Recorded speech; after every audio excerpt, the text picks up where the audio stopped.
Assalamualaikum warahmatullahi wabarakatuh. Selamat sore pemirsa, senang sekali kembali sore hari ini kami dapat menjumpai Anda dalam program yang kami harapkan dapat memberikan pengetahuan, wawasan, bahkan menginspirasi dan bernilai kepublikan untuk Anda dalam program Ruang Publik.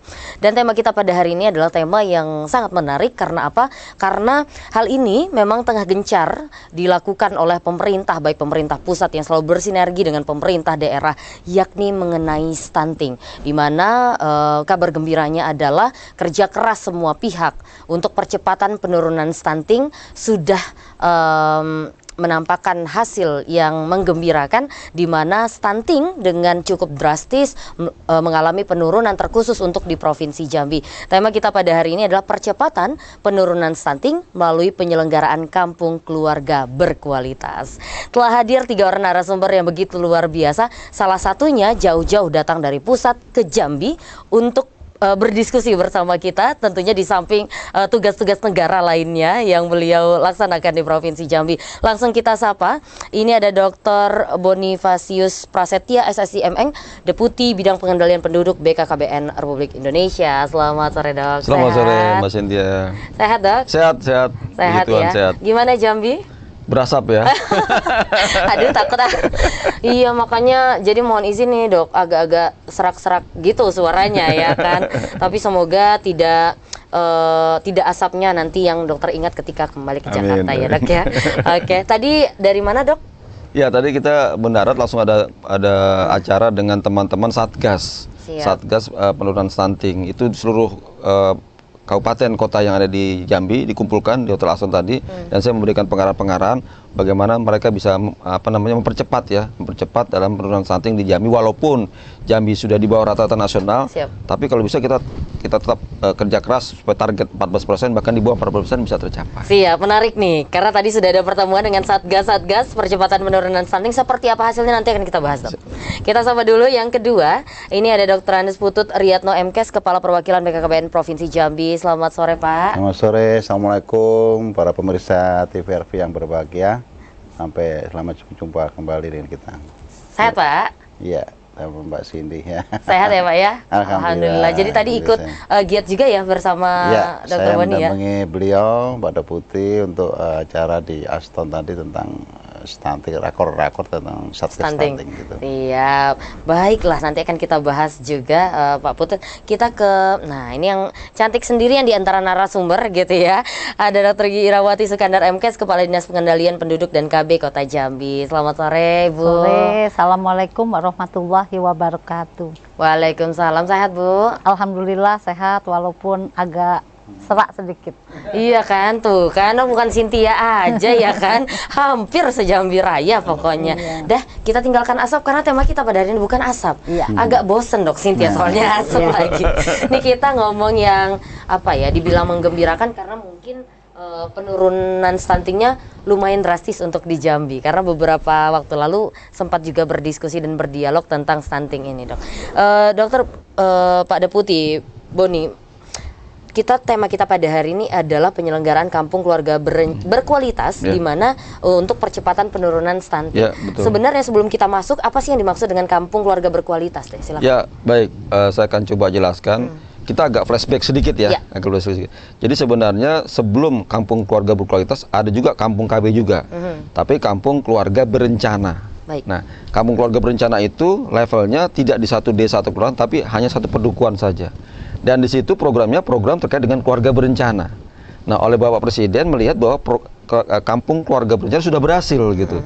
Nah, karena sudah berhasil, Bapak Presiden Joko Widodo meningkatkan bagaimana jangan hanya keluarga berencana saja.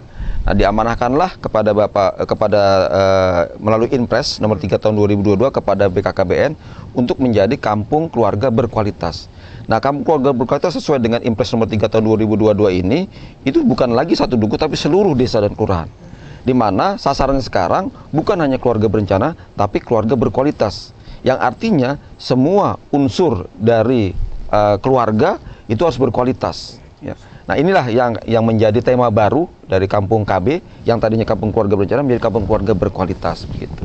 Jadi sebenarnya ini adalah bukan hal baru, tapi hanya diinovasikan lagi seperti dan dikembangkan seperti itu, Pak ya. Betul.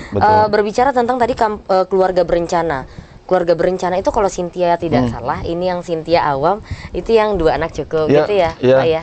Dan akhirnya itu dianggap sudah cukup, tidak hanya harus direncanakan tapi juga berkualitas. Berkualitas yang dimaksud yang seperti apa sih? Iya, baik. Jadi kalau dulu sasaran kita kepada pengendalian penduduk, ya, oleh karena itu jumlahnya secara kuantiti gitu ya. Gitu ya. Nah sekarang kita masuk ke peningkatan kualitas. Jadi yang sudah dilahirkan, yang sudah ada, bagaimana penjagaan kualitasnya. Nah dari unsur kualitas ini kalau kita bicara macam-macam ya, dari pendidikannya, dari kesehatannya, dari ekonominya. Tapi sekarang kita fokus kepada bagaimana kualitasnya dalam sisi kesehatan.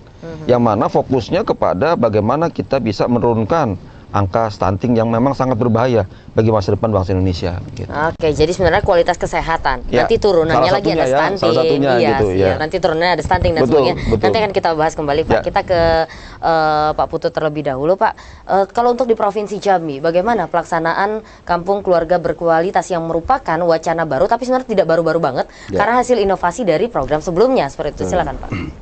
Ya, selamat sore. Assalamualaikum para pemirsa sekalian. Jadi di Jambi ini sekarang sudah terbentuk 1.163 kampung keluarga berkualitas di seluruh wilayah kabupaten dan kota di Provinsi Jambi. Itu sekitar 74,sekian% dari jumlah desa yang ada. Itu yang patut kita syukuri pertama, bahwa di setiap wilayah, desa dan kelurahan itu nantinya memang akan dijadikan sebagai salah satu wacana untuk kampung berkualitas ini. Artinya bahwa seluruh desa yang ada di Provinsi Jambi ini kita mari bersama-sama untuk dibangun secara bersama-sama, secara kolaboratif, sinergis dengan lintas sektor yang terkait. Jadi di dalam kampung keluarga berkualitas itu tidak hanya ya BKKB saja, tetapi di sana banyak terlibat instansi-instansi yang terkait, misalnya ke pendidikan. Bagaimana misalnya di kampung itu kalau tingkat pendidikan masyarakatnya rendah atau mungkin ada anak yang putus sekolah, nah itu dinas pendidikan punya tanggung jawab. Kemudian kalau misalnya sarana lingkungannya itu jelek atau kurang bagus, misalnya sanitasi kurang bagus, jalan kurang bagus, itu PUPR yang tugasnya. Kemudian juga mengenai kegiatan keagamaan misalnya, di situ kekurangan itu dari Kemenak misalnya. Termasuk juga kesehatan, misalnya kesehatan. Dari semua lintas sektor secara kolaboratif itu melakukan kegiatan secara bersama-sama untuk membangun desa itu supaya berkualitas tadi gitu loh. Jadi betul kata Pak Deputi tadi, kalau dulu itu hanya kampung KB itu kampung keluarga berencana, tapi sekarang ada kampung keluarga berkualitas. Jadi tidak hanya KB saja yang dibangun, tapi seluruh sektor yang ada di desa itu kita bangun secara bersama. Dan itu kolaboratif dari Kementerian Desa, dari Kementerian Kesehatan, Kementerian Sosial, Kementerian PUPR, Kementerian Perempuan dan sebagainya, semua terlibat di sana. Nah, alhamdulillah untuk di Jambi tadi saya katakan sudah terbentuk 1.163 kampung keluarga berkualitas, dan ini harapannya sesuai juga dengan instruksi dari Pak Gubernur bahwa di desa-desa itu harus secara intensif, secara progresif untuk bisa membangun dengan lebih baik gitu. Ini menarik, sudah 1.163 yang sudah terbentuk di Jambi. Targetnya berapa, Pak? Targetnya semua desa sekitar 1.560 ya. Semua desa kelurahan 1.562 itu akan kita tahun 2024 nanti insya Allah kita akan capai ya. Untuk semua desa itu akan menjadi kampung keluarga berkualitas itu. Jadi udah sekitar 90% lah mungkin ya, udah 80%-an ke atas lah sepertinya ya, sudah ini. 75% pasti itu. Siap, luar biasa. Terima kasih Pak Putut. Kita ke Ibu Iran.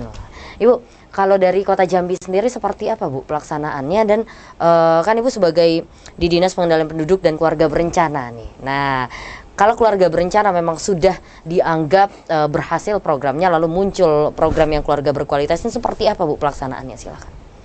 Terima kasih. Untuk Kota Jambi, untuk kampung keluarga berkualitas, sebelumnya kita memiliki 12 kampung KB. Jadi kampung keluarga berkualitas yang 12 itu sudah berjalan cukup baik dan memiliki pokja-pokja kampung keluarga berkualitas. Dan dikembangkan sesuai dengan amanah, maka kita berkembang dari 62 kelurahan di Kota Jambi, berkembang menjadi 68 kelurahan di Kota Jambi. Jadi Kota Jambi tidak memiliki desa, jadi semuanya kelurahan. 67 kelurahan sudah menjadi kampung keluarga berkualitas. Wah, hampir 100% dong itu, tinggal satu kelurahan lagi yang belum ya Pak? Kapan ya? Dari Dari 68. Dari 68. Ini kan menarik Pak, karena memang kalau kita ngomongin kota yang memang ibu kota provinsi seperti itu, sepertinya tidak terlalu menjadi apa ya, tidak terlalu banyak tantangan. Tapi nanti kita tanya sama Ibu Ira, ada tidakkah tantangannya? Tapi kalau Cynthia orang awam melihat tantangannya mungkin tidak sebanyak dengan daerah-daerah yang agak sulit dijangkau seperti itu. Kalau pelaksanaannya secara nasional seperti apa Pak Deputi? Ya, karena kan kalau kita bicara melalui Impres nomor 3 tahun 2002 tersebut, ini adalah konvergensi. Jadi kolaborasi tadi, yang disebutkan oleh Pak Kapur tadi. Selama ini itu kementerian dan lembaga berjalan sendiri-sendiri. Ya. Jadi misalkan Kementerian Desa dia punya SDGs desa, nanti kementerian yang lain punya desa apalagi, namanya desa macam-macam. Nah Pak Presiden melihat bahwa ini kok jalan sendiri-sendiri. Bagaimana itu kalau berkolaborasi, dioptimalkanlah desa itu. Sehingga dengan adanya Impres nomor 3, semua program pemerintah itu masuk ke sana. Ada 13 kementerian lembaga yang bergabung dalam kampung keluarga berkualitas, dan yang tidak masuk sekarang pengen masuk ke situ. Karena mereka punya program-program juga di desa dan kelurahan tadi. Nah, kita lakukan tentu saja di pusat sudah kita lakukan pertemuan-pertemuannya, dan kemudian kita turunkan sampai provinsi sampai ke kabupaten. Gitu. Nah, yang menjadi kendala sekarang adalah bagaimana kabupaten betul-betul melaksanakannya. Kalau di pusat sudah kita lakukan. Jadi contohnya ketika ada program yang dilakukan oleh kami BKKBN, Kementerian Desa ikut juga. Seperti tadi misalkan PUPR. Oh, ini ada daerah di mana stuntingnya karena rumah tidak layak huni atau sanitasinya jelek. Ya. Maka kita bisa minta tolong kepada teman-teman PUPR, mereka turun untuk membangun atau memperbaiki rumah tidak layak huni tersebut. Nah, sekarang bagaimana di daerah OPD yang ada, dinas-dinas yang ada itu juga bersinergi. Gitu. Jadi misalkan ambil satu contoh case tadi stunting, ya ini bukan hanya urusan BKKBN, bukan hanya urusan OPDKB saja, tapi juga dinas-dinas yang lainnya. Tapi bukan hanya stunting saja, tapi semuanya.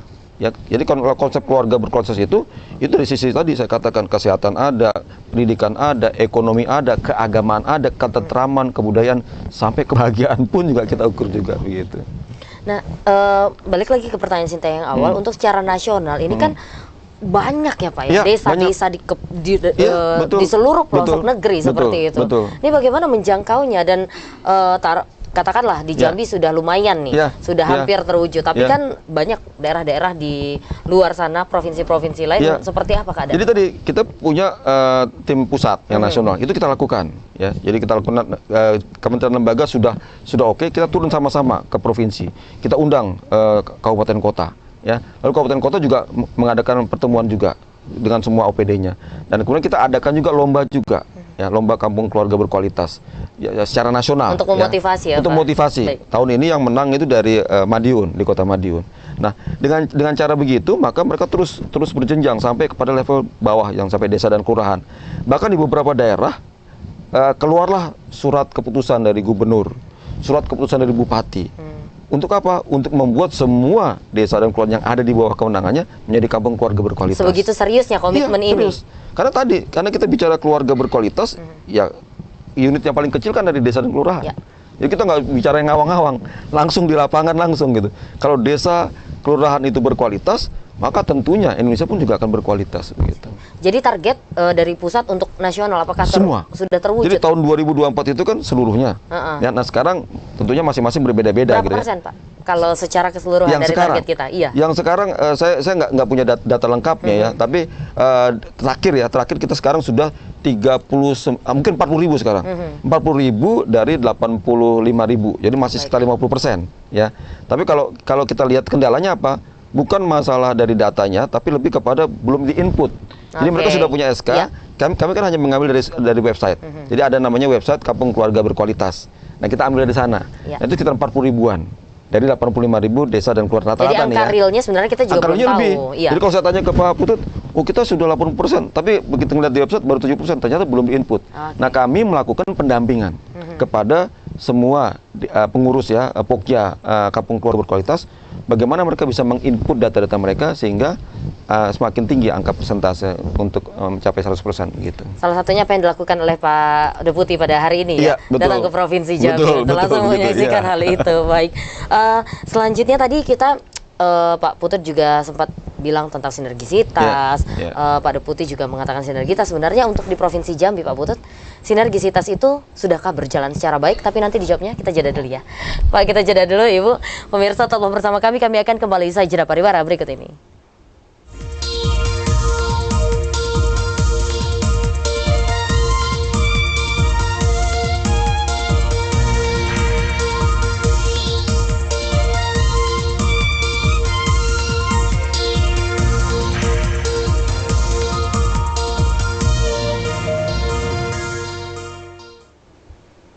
Pemirsa masih bersama kami dalam program Ruang Publik dengan tema kita pada hari ini adalah percepatan penurunan stunting melalui penyelenggaraan kampung keluarga berkualitas. Masih bersama 3 orang narasumber yang begitu luar biasa.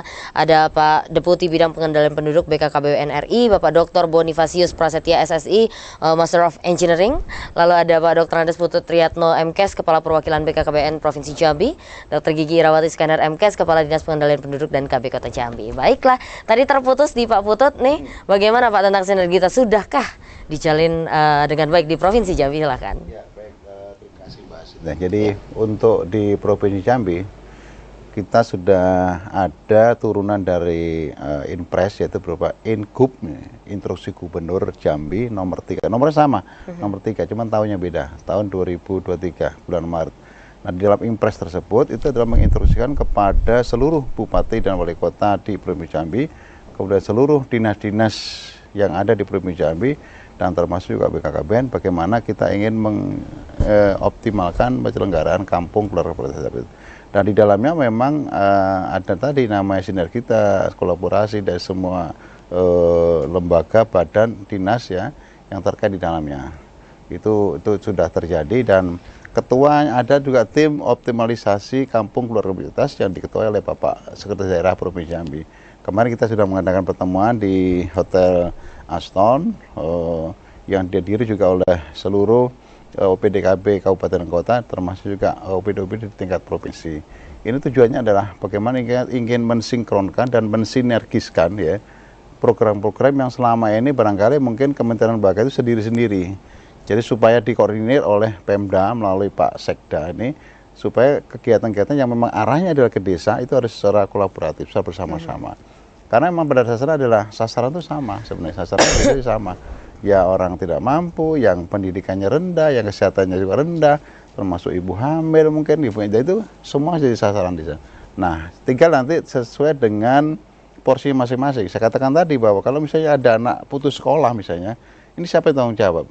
Berarti kan Diknas, Dikbud. Kalau misalnya ada katakanlah keluarga lansia misalnya, orang tua yang tidak punya sanak saudara misalnya, ini mungkin dari sosial bisa betul di sana. Kemudian juga mengenai KDRT misalnya, di situ ada kerjasama, ini di pemberdayaan perempuan misalnya. Nah, semua terlibat di sana, termasuk tadi menyangkut dengan sarana-prasarana lingkungan, apakah itu rumah layak huni tidak huni, kemudian sanitasi yang tidak baik, itu dari PUPR semuanya terlibat sana. Nah, ini sudah kita jalankan. Memang kita akui bahwa belum seluruh kabupaten kota, tapi untuk di Kota Jambi juga nanti saya kira Ibu Padidas bisa menjawab bagaimana tentang implementasinya tentang tim tadi itu. Jadi memang tim pun sudah dibentuk, begitu komitmennya pemerintah daerah untuk sama-sama bersama pemerintah pusat. Bahkan gitu ini saya tambah dulu Mbak Cynthia. Kemarin juga disampaikan oleh Pak Sekda bahwa tahun depan itu setiap desa akan menerima bantuan sebesar 125 juta per desa untuk khusus menangani kampung keluarga berkualitas ini. Itu sudah dianggarkan dari APBD provinsi bahwa seluruh desa yang ada di Provinsi Jambi itu akan menerima bantuan itu untuk menangani masalah kampung keluarga berkualitas keluarga. Tujuan akhirnya juga nanti adalah stunting bisa turun gitu. Oke, siap. Nanti juga Sinta mau tanya apa-apa saja sih yang harus ada di sebuah kampung keluarga berkualitas. Tapi nanti kita ke Ibu Ira dulu. Bu, tadi langsung ditantang seperti apa mungkin implementasinya di kota, realnya seperti apa? Ini salah satu perwakilan yang daerah kabupaten kota di Provinsi Jambi. Silakan Bu Ira. Terima kasih. Jadi untuk kampung keluarga berkualitas di Kota Jambi pada umumnya memang sudah dikerjakan secara lintas sektoral, ya, di mana Dinas Pendidikan itu menangani masalah anak-anak yang mungkin ada yang putus sekolah dan lain-lain, perlu ada beasiswa atau perlu ada bantuan untuk sekolah. Kemudian untuk Dinas Kesehatan itu sudah banyak juga menangani masalah gizi masyarakat, posyandu yang ada di kampung keluarga berkualitas, dan beberapa inovasi-inovasi dari kampung keluarga berkualitas itu sendiri yang ada di kampung keluarga berkualitas. Jadi pokja-pokja kampung keluarga berkualitas itu memang sudah berjalan, dan alhamdulillah kader-kader di Kota Jambi cukup baik dalam menjalankan tugasnya masing-masing. Nah, tadi kan sempat di awal juga Cynthia katakan mungkin kalau di Kota Jambi tidak terlalu banyak tantangannya. Terbukti hampir 100% sudah terwujud seperti itu, Pak. Bagaimana? Apakah benar, Bu, tidak ada tantangannya kalau di Kota Jambi? Silahkan, Bu.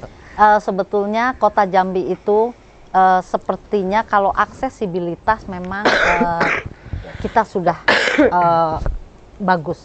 Tetapi dalam dinamika masyarakat di Kota Jambi yang betul-betul heterogen, ini menjadi tantangan tersendiri. Dari bidang ekonomi saja ada beberapa kantong-kantong kemiskinan, sementara ada juga daerah yang namanya tuh daerah elit. Nah, kemudian pola kerja dari masyarakat di Kota Jambi itu berbagai macam. Ada yang berdagang, ada yang mencari kerja dari pagi sampai sore, ada bahkan yang sore sampai malam. Nah, itu yang menjadi tantangan kami dalam menjalankan kampung KB keluarga berkualitas. Jadi bukannya tidak ada tantangan. Ada. Tapi memang sinergisitas yang baik akhirnya 100% bisa terwujud. Mantap. Terima kasih, Bu Ira. Nih, mungkin kita persempit lagi karena kampung keluarga berkualitas ini salah satunya muaranya adalah percepatan penurunan stunting.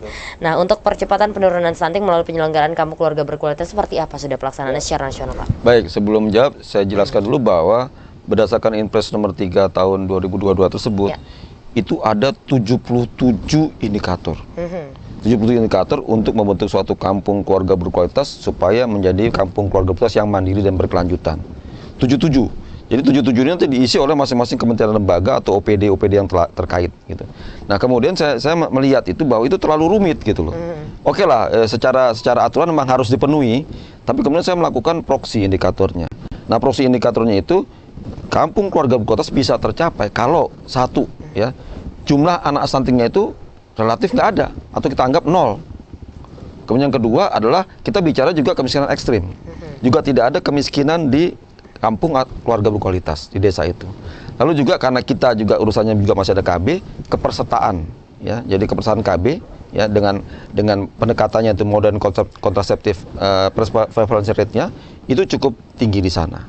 Lalu berikutnya adalah jaminan kesehatannya. Jadi apakah jaminan hukum terkait dengan akte-akte dan BPJS. Dan kemudian juga karena kita bicara masalah kebahagiaan keluarga, juga angka perceraian.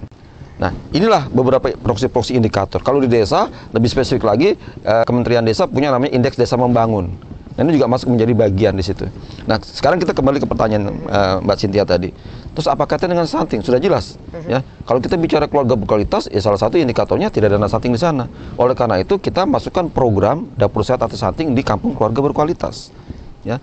Nah, kenapa Dasyat kita masukkan di sana? Karena Dasyat itu merupakan salah satu program yang langsung bisa dinikmati oleh sasarannya. Siapa sasarannya? Tentu saja 1000 ATK, yaitu anak balita, termasuk juga balita, termasuk juga ibu hamil, ibu menyusui. Jadi program Dasyat di kampung keluarga berkualitas itulah menjadi program utama kita, khususnya dalam percepatan penurunan stunting di desa maupun keluarga melalui kampung keluarga berkualitas. Begitu. Nah, untuk penurunan stunting sendiri tadi mungkin di awal juga Cynthia sampaikan bahwa percepatan penurunan stunting ini menggembirakan untuk di Indonesia. Seperti apa realnya, Pak? Secara realnya kalau kita melihat angkanya menggembirakan ya, sudah jelas kita turun hampir 3% ya. Tapi tantangan kita adalah tantangan menuju ke 14% yang masih disparitas antar provinsi sangat berbeda-beda gitu. Masih ada yang tinggi sekali, masih ada yang 30%, tapi ada yang sudah 18% seperti di Jambi ini begitu. Nah, kami punya program yang spesifik kepada 12 provinsi prioritas. Nah, 12 provinsi prioritas ini kita lihat dari jumlah persentase stunting menurut data SSGI tahun 2022 yang tinggi. Kita ambil contoh yang tinggi itu adalah NTT, Aceh, Sulawesi Barat, itu persentasenya tinggi. Ya, walaupun kalau dari sisi absolutnya itu tentunya di Jawa masih tinggi. Jawa ada yang sekitar 20 sampai ada di bawah 20% pun ada. Jawa Barat, Jawa Timur, Jawa Tengah. Tapi ini kita masukkan juga ke dalam provinsi prioritas karena jumlah absolutnya tinggi di situ. Nah, kemudian kemarin Pak Kepala BKKBN bertemu dengan juga Pak Wapres ya melaporkan progresnya. Pak Kepala BKKBN menyampaikan bahwa kita perlu menambah lagi, jangan hanya 12 nih. Ya. Kita tambah lagi 5 provinsi lagi. Salah satunya misalkan Sulawesi Selatan. Kenapa? Sulawesi Selatan ini memang juga angkanya nggak terlalu jelek, gitu ya. Tapi provinsinya termasuk jumlah penduduknya nomor 2 tertinggi di luar Jawa, selain Sumatera Utara. Nah ini yang kita coba gitu. Nah dengan adanya penambahan provinsi prioritas ini, maka program-program kita, bukan BKKB-nya, program kita itu program pemerintah, itu fokus ke sana. Ya, apakah dari Kementerian Kesehatan, Kementerian Sosial, maupun Kementerian PUPR dan Kementerian Desa, fokus di sana. Dan salah satu yang menarik juga adalah di Kementerian Desa, itu dana desanya pun juga bisa dimanfaatkan juga untuk percepatan penurunan stunting. Dan kemudian Badan Pangan Nasional itu juga sudah bekerjasama dengan kita, kemarin baru di 7 provinsi prioritas saja, yaitu memberikan bantuan telur dan ayam. Nah ini kita sudah diskusi lagi, kemarin saya ketemu dengan Bapak Deputinya Pak Andriko dan Pak Nyoto, itu akan diperluas lagi nih, nggak hanya 7 provinsi tapi lebih banyak lagi provinsinya. Nah harapannya tentu saja dengan adanya bantuan dari Badan Pangan Nasional itu, asupan gizi bagi anak-anak dan keluarga berisiko stunting akan menjadi terpenuhi begitu. Ya luar biasa, jadi memang apa ya, tidak pernah puas dengan angka yang memang kita sudah bergembira penurunannya, tapi ditambah lagi targetnya, tambah lagi sampai benar-benar insya Allah Indonesia nol stunting ya Pak ya. Amin. Nah untuk di Jambi Pak Putut, seperti yang disampaikan Jambi ini kan termasuk yang cepat ya Pak ya, menurun stunting, karena salah satunya Cynthia berdiskusi dengan Pak Bupati dari Tanjung Jabung Barat, di mana stuntingnya lumayan tinggi ya Pak ya kalau tidak salah, tapi penurunannya juga cukup drastis. Ini kan kita terkait beberapa kabupaten kota seperti yang disampaikan oleh Bu Ira tadi, heterogen seperti itu. Ada yang kelas menengah ke atas banget, ada yang ke bawah banget, dan tentang aksesibilitas juga seperti itu. Bagaimana melihat Bapak ketimpangan di setiap kabupaten kota kita dalam Provinsi Jambi, dan seperti apa implementasinya agar bisa terjangkau semuanya seperti itu Pak. Tapi nantilah dijawabnya Pak, disuruh iklan. Nih agak rewel nih Pak Bobi nih, kita lagi asing ngobrol nih. Iklan dulu ya. Iya nih, setiap Pak Putut disuruh iklan nih, maaf ya Pak ya. Nih Pak Bobi nih Pak, bukan Cynthia. Baiklah pemirsa, kita bersama kami akan kembali usai jeda pariwara berikut ini.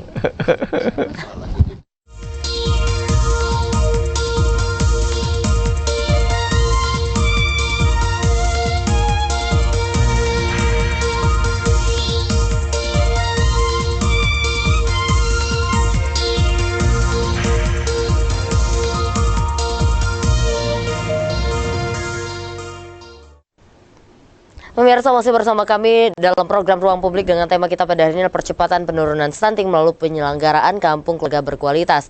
Dan di segmen kali ini kami tidak hanya ingin berbincang berempat saja, tapi juga kami mengundang Anda untuk berpartisipasi aktif bersama kami melalui sambungan telepon di 0741666385 atau melalui nomor telepon di 081174333133 seperti yang tertera di layar kaca Anda. Baiklah, daripada Pak Putut nanti ngambek gara-gara Pak Bobi ataupun Vivin nih PA-nya ya kan. Nah, langsung aja Pak Putut, seperti apa? Aduh, langsung ada penelpon Pak. Halo, selamat sore. Halo. Selamat sore. Selamat sore. Terputus? Sorry Mbak Cynthia. Oke, dengan siapa di mana Pak? Undangannya. Udah dijawab sama teman-teman studio Pak Yudi katanya. Bener ya? Pak Yudi di Telanai, Pak Yudi. Iya betul Mbak. Oke, silakan Pak Yudi ingin memberikan komentar, saran, pertanyaan singkat saja Pak. Silakan. Iya terima kasih Mbak atas waktunya yang singkat ya. Ya terima kasih. Saya minta waktu 60 detik saja. Siap. Ya mohon maaf karena waktu saya tidak mengurangi rasa hormat. Pertama yang saya hormati bapak-bapak, ibu narasumber yang ada di Stasiun Televisi Republik Indonesia TVRI Jambi ya, yang saya hormati. Ya memang terus terang bahwasanya stunting ini adalah adanya kerja koordinasi, kolaborasi. Tapi kan itu intinya biasanya di Indonesia ini menyebutkannya saja yang enak. Pelaksanaannya ya walau-alam. Karena stunting ini bukan satu faktor kena gizi buruk, masalah ekonomi saja. Kompleks tadi udah banyak jelasin, kalau saya ulangi ada ekonomi, ada rumah tidak layak huni, ada sanitasi, macam-macam. Apalagi sekarang ada lagi miskin ekstrim, ditambah lagi perceraian juga meningkat. Ada lagi di era teknologi modern ini adanya pernikahan dini. Nah kan kompleksitas. Jadi sinergisitas ini memang betul-betul harus dipaten betul. Nah kalau gizi yang bagus, sanitasinya tidak bagus, PUPR-nya tidak jalan, gimana? Ekonominya tidak diperbaiki, cuman hanya sebatas menurunkan stunting aja. Tidak juga berhasil, karena berkelanjutan stunting ini. Dia itu naik turun. Kalau tidak berkelanjutan, dia akan naik turun. Ini tugas dari BKKBN, penting sekali. Nah, yang paling penting menurut saya ada lagi bahwasanya stunting ini kan dikaitkan dengan PKK yang kita belum lahir itu sudah ada dia. PKK itu kan pendidikan kesejahteraan keluarga, mensejahterakan keluarga. Nah, kemana dia kok PKK itu kan menghilang dia. Dan nampak tak muncul ya, padahal dari mulai pusat sana sampai desa dia ada. Tugasnya dari dulu itu tadi mensejahterakan masyarakat. PKK. Jadi tolong ini diberdayakan. Itu Mbak Cynthia. Ya. Cukup Pak Yudi? Jadi maksudnya memang saya ragukan sekali kolaborasi ini, saya ragukan walaupun ada instruksi presidennya. Di lapangan itu kadang-kadang orang ya kau-kaulah, kuah-kulah. Jadi, nah, jawaban yang paling mantap di Jambi ini, yang perlu saya informasikan kepada Bapak tamu yang ada di Jakarta. Kenapa stunting ini di Jambi begitu drastis turunnya? Kuncinya bukan di program pusat, akan tetapi adanya kebijakan dari Bupati turun ke bawah, SKPD-nya ada Batanghari, Kabupaten Muaro Jambi dan sebagainya. Itu adalah membentuk satu SKPD itu dia mengayomi beberapa anak yang perlu dibantu. Siap. Instruksikannya. Siap. Program sendiri. Oke, baik, sudah kami terima poinnya Pak Yudi. Langsung dijawab ya, biar lebih banyak waktunya untuk menjawab. Saya rasa poinnya juga sudah kita dapatkan bersama. Mungkin kita ke Pak Putut terlebih dahulu Pak ya, tentang kolaborasi itu tidak mudah. Jadi ada semacam ketidakpercayaan bahwa ini memang akan benar-benar dapat terwujud. Silakan Pak Putut. Baik, terima kasih Pak Yudi di Telanepura ya, atas masukan-masukannya. Terima kasih ya. Bicara tadi tentang kolaborasi sinergitas ya, memang tidak mudah ya, karena kita mudah diucapkan tapi dalam pelaksanaannya agak susah sulit. Ini memang tantangan juga bagi kita semua bahwa ini harus dilaksanakan, dikerjakan dengan baik ya. Maka dari itu kita memang terus terang kalau hanya BKKBN saja yang bekerja itu tidak akan selesai, tidak sukses. Oleh karena itu kita istilahnya secara politis mengambil penentu kebijakan. Dalam hari ini adalah Pak Gubernur dan Pak Sekda yang mempunyai wilayah di provinsi ini. Karena itu ada instruksi Gubernur supaya juga semua bupati wali kota, termasuk kepala dinas itu terlibat. Nah kemudian saat ini juga tentang penyebab stunting sebenarnya kita juga ada istilahnya namanya intervensi spesifik dan ada namanya intervensi yang sensitif. Nah kalau sensitif itu sifatnya adalah yang tidak langsung. Jadi yang hal-hal yang menyebabkan terjadi stunting tapi tidak langsung. Apa itu? Kemiskinan misalnya, tingkat pendidikan, air bersih yang tidak tersedia, sanitasi yang jelek, yang kotor, rumah yang tidak layak huni. Itu semua adalah faktor-faktor yang namanya faktor sensitif yang secara tidak langsung mempengaruhi terhadap kondisi stunting. Ada faktor yang spesifik namanya. Yang khusus memang kalau itu tidak dilakukan, yaitu yang langsung terjadi. Apa itu? Misalnya ibunya tidak memberikan ASI kepada anaknya. Yang kedua, anaknya tidak diimunisasi. Ketiga, anaknya tidak mendapatkan asupan gizi yang cukup. Ya, ibunya pun juga mungkin karena dia harus memberikan ASI, itu juga harus memberikan makanan yang cukup untuk ibunya. Ini adalah faktor yang secara langsung berdampak kepada calon bayi ataupun seorang bayi tadi terjadi stunting atau tidak stunting. Nah, karena itu memang BKKBN sebenarnya kita sudah berbagi tugas di dalam Perpres dan juga Ranpasti itu sudah berbagi tugas. Kementerian ini melakukan apa, kementerian ini melakukan apa, kementerian ini apa. BKKBN itu ranah ada 3. Pertama adalah ketika calon pengantin, ya, itu 3 bulan sebelum menikah itu harus memeriksakan diri ke vaskes kesehatannya. Kemudian yang kedua adalah ranah ketika hamil, ya. Ketika hamil itu ibunya kita sarankan itu untuk melakukan pemeriksaan minimal 6 kali selama kehamilan. Yang ketiga adalah ketika pasca melahirkan, ketika anak sampai dengan umur 2 tahun atau 24 bulan, mereka harus berusaha memberikan asupan gizi termasuk tadi imunisasi, kemudian gizi yang lain dan sebagainya. itu dilakukan oleh namanya TPK, tim pendamping keluarga. Nah, tadi disampaikan oleh Bapak tadi, Pak Yudi, di mana peran PKK? Nah, PKK di situ masuk situ. Di TPK. Dan di TPK itu anggota adalah satu adalah Ibu PKK Desa. Ibu PKK Desa. Yang kedua adalah bidan, ya, yang kedua bidan. Nah, yang ketiga baru kader KB. Nah, itulah 3 orang itu yang secara rutin mereka mengawasi, kemudian memantau, kemudian merujuk dan sebagainya tentang kondisi di wilayah di sana. Karena kalau kita dari provinsi mantau nggak sampai itu. Makanya harus ada perpanjangan tangan. Benar. Dan itu kita rekrut emang, kita gaji dari BKKBN, kita berikan honor dari BKKBN. Nah itulah maka peran PKK itu di situ akan kuat sekali. Termasuk juga nanti dengan baik itu PKK provinsi, kabupaten kota, kecamatan, sampai desa, itu turut juga memberikan saran masukan kepada TPK-TPK supaya stunting di wilayah itu bisa cepat selesai. Jadi kolaborasi itu tidak mudah, tapi bukannya tidak mungkin. Seperti itu, ya Pak ya. Dan berbagi peran tadi. Mungkin sedikit. Ya, kalau kami di pemerintah pusat sudah jelas, kita ranahnya ranah strategi dan kebijakan. Jadi betul yang disampaikan Pak Yudi tadi, betul memang yang berhasil tidak berhasilnya di daerah. Karena mereka lah yang jelas-jelas punya wilayah, punya kewenangan, punya masyarakat yang di sana, di daerah gitu.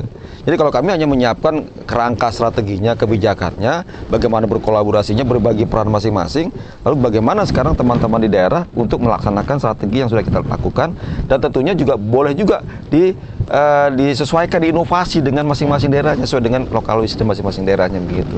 Dan masyarakat seperti Pak Yudi juga bisa ikut terlibat. Kita punya namanya program Bapak Asuh Anak Stunting. Jadi masyarakat siapapun juga bisa ikut terlibat dalam memberikan bantuan kepada anak-anak yang stunting. Demikian. Nah ini kan menarik tadi disampaikan Pak Yudi bahwa bukan program pusat tapi juga kepala daerahnya. Tadi juga kita sudah sepakat ya Pak ya, betul. Bahwa komitmen kepala daerah di sini penting. Seperti apa komitmen ini Bapak? Komitmen merupakan ada salah satu di dalam Perpres nomor 72 dan pasti di sana. Ya.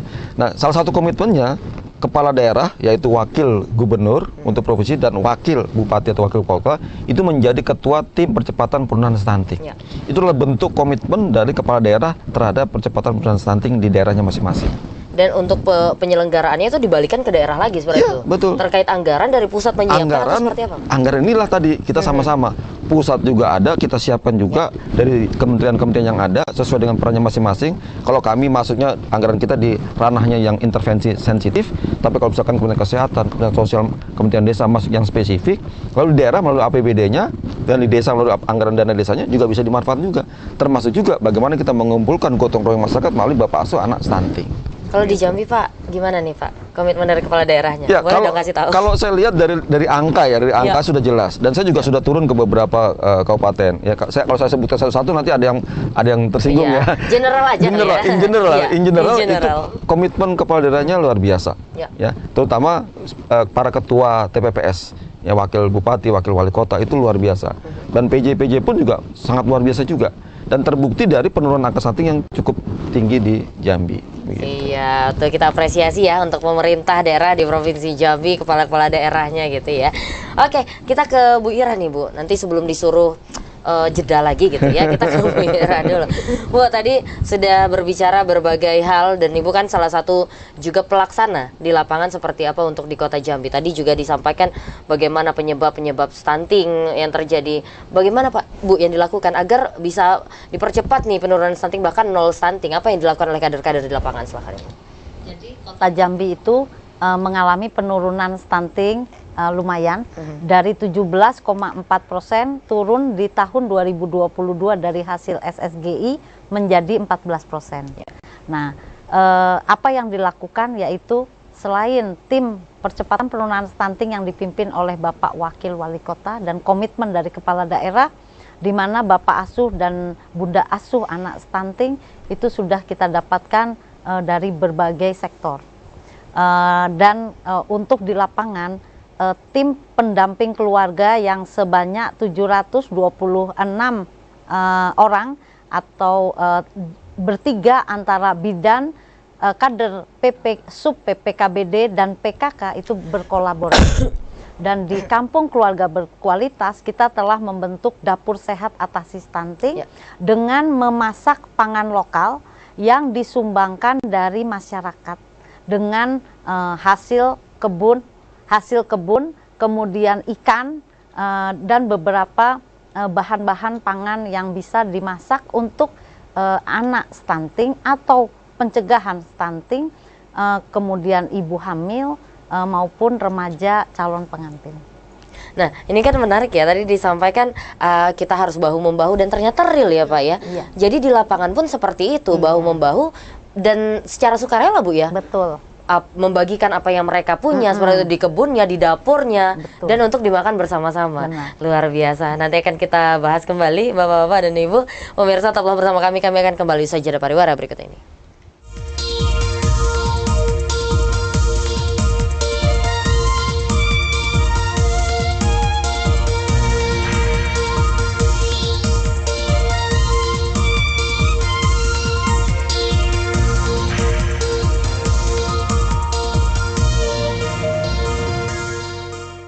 Pemirsa, masih bersama kami dalam program Ruang Publik dengan tema kita pada hari ini adalah percepatan penurunan stunting melalui penyelenggaraan kampung keluarga berkualitas. Masih bersama 3 orang narasumber yang begitu luar biasa, tapi tidak terasa ini sudah masuk ke segmen terakhir yang artinya kita harus segera ke closing statement atau pernyataan penutup. Tidak ada pertanyaan lagi, walaupun banyak banget yang masih mau ditanya ya, yang masih mau kita diskusikan. Nggak apa-apa, nanti next time bisa lagi Pak ya. Langsung saja untuk closing statement yang pertama, Pak Deputi silakan Pak. Ya baik, teman-teman di Jambi ya, perlu diberitahu, perlu kami sampaikan juga bahwa stunting ini bukan hanya program pemerintah. Jadi stunting ini adalah program bangsa kita. Jadi oleh karena itu jangan hanya menggantungkan kepada pemerintah saja, tapi ayo kita sama-sama, semua anak bangsa ini, terutama di Jambi, mewaspadai, ikut membantu sehingga akhirnya Jambi ini bisa bebas dari stunting dan tentunya Jambi akan menjadi berkualitas ke depannya untuk mengisi Indonesia Emas tahun 2045 nantinya. Demikian. Siap, terima kasih banyak Pak Deputi. Nanti makan pempek Pak ya habis ini Pak ya. Siap. Atau pindah boleh juga tuh. Pak Putut silakan Pak. Baik, terima kasih para pemirsa TVRI yang berbahagia. Jadi sebenarnya stunting itu bisa dicegah ya. Dengan cara apa? Ya tadi kita punya 3 ranah. Pertama, ketika menjadi calon pengantin itu paling tidak ibunya harus dipersiapkan menjadi calon ibu yang berkualitas. Karena nantinya ketika dia hamil itu juga harus menjadi calon ibu yang betul-betul bisa melahirkan anak yang berkualitas. Yang kedua adalah ketika sedang hamil ya, itu bagaimana ibu itu juga memperoleh asupan gizi yang cukup ya.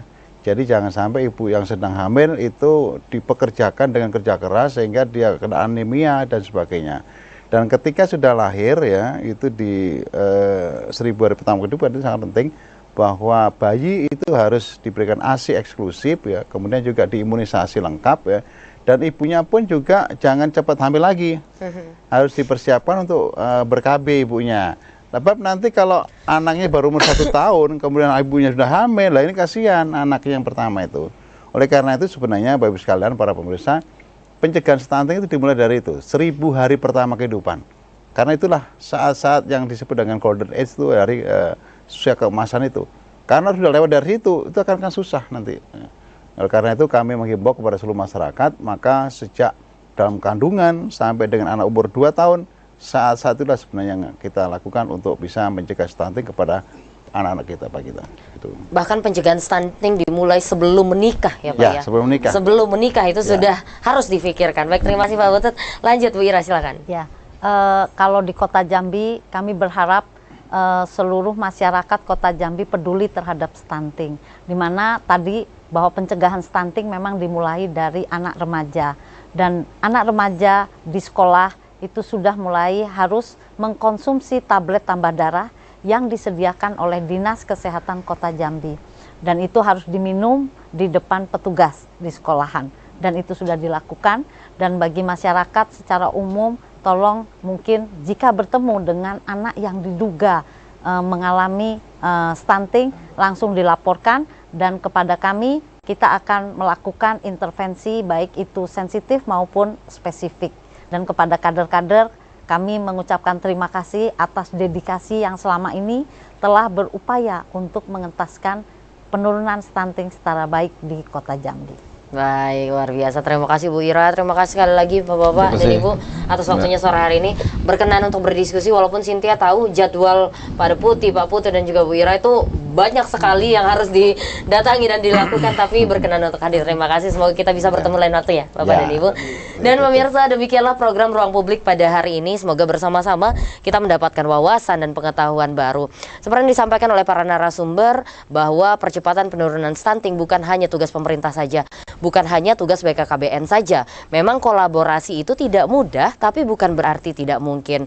Kenapa itu menjadi penting? Karena melalui percepatan penurunan stunting, generasi-generasi emas akan dapat dilahirkan karena kelak mereka akan menjadi pemimpin. Wassalamualaikum warahmatullahi wabarakatuh.